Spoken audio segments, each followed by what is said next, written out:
Hey, I'm Louie Palmer and welcome to playbetterdrums.com and welcome to an extension idea on the Blushda lick. So there are a couple of videos on the site on the Blushda lick, phrasing it in triplets, phrasing it in 16th notes. So we're going to continue with the 16th note idea, but phrase it differently and also change the sticking to the left hand leading. So originally we had together, right, right, left.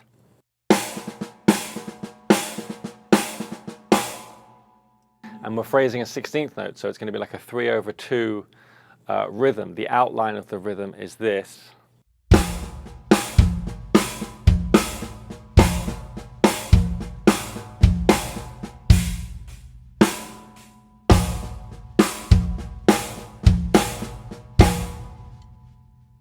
And then we just put that diddle note in.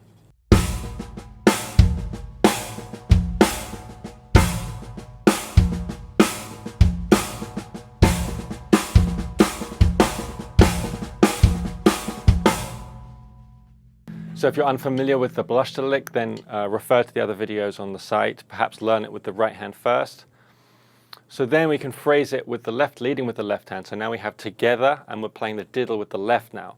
Together, left, left, right, and then the same again, it repeats.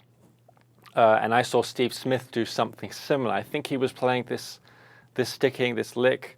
I could be wrong, but he phrased it in a cool way between the snare drum and hi-hat. Right hand on the snare drum, left hand on the hi-hat, and he would open the hi-hat, and he would also mess with the amount of accents he threw in, which I'll get to in a second. So the difficult part with this is it's leading with the left in theory, although we're starting with a together note, but it's getting from the hi-hat down to the snare drum for the diddle note. It's difficult. So slowly.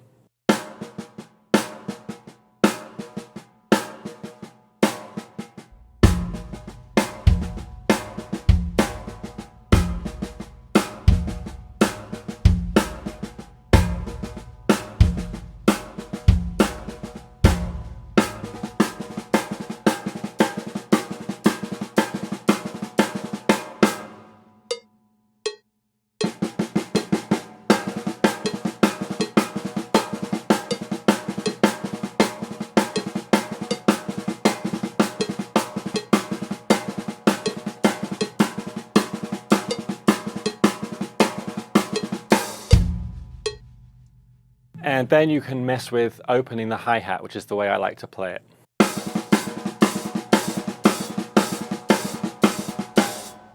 You can be very specific with the length like that, or you can just leave it open.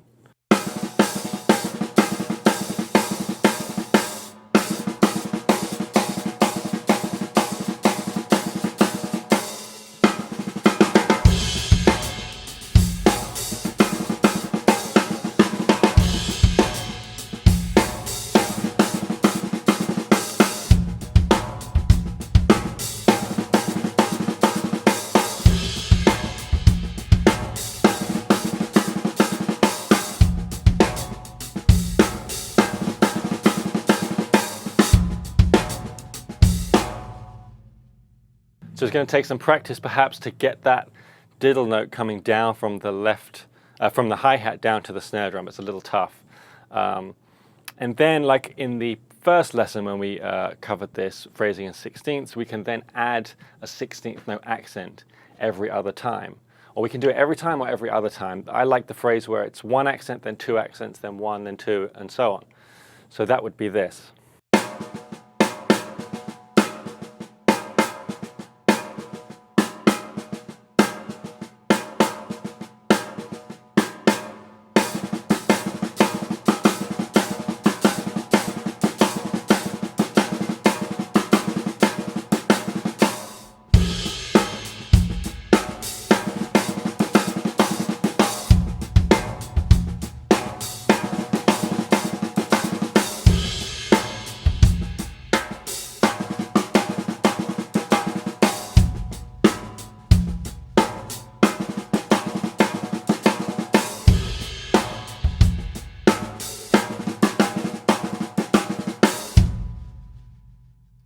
And you can start with the single note and continue with that 1, 2, 1, 2, or you could start with the double.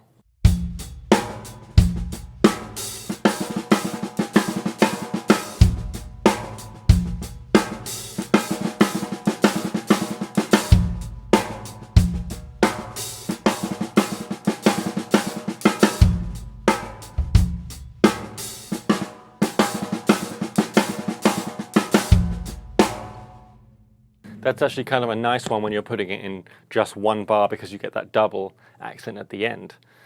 And if you're in a more open situation, maybe when you're soloing or not constricted to just 1 or 2 bars, then you can mess with how many accents you put in, where you put them in, for example.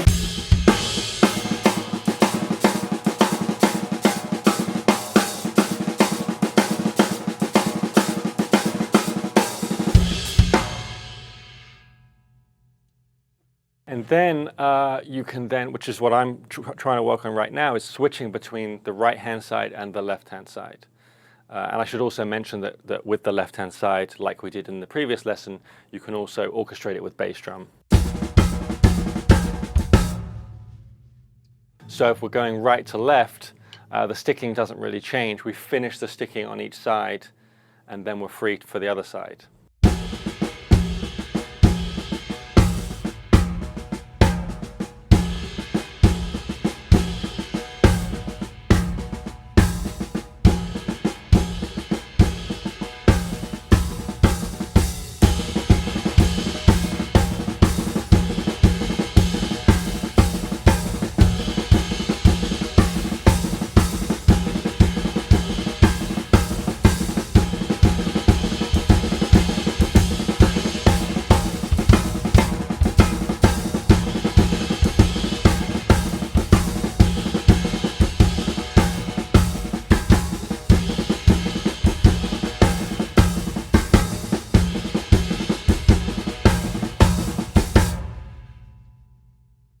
So then you can get into some cool question and answer things between right side and left side, and just trying to work on being free with how you phrase it. And then you can obviously orchestrate it differently around the drums with different cymbals, different sides of the kit, and also toms as well.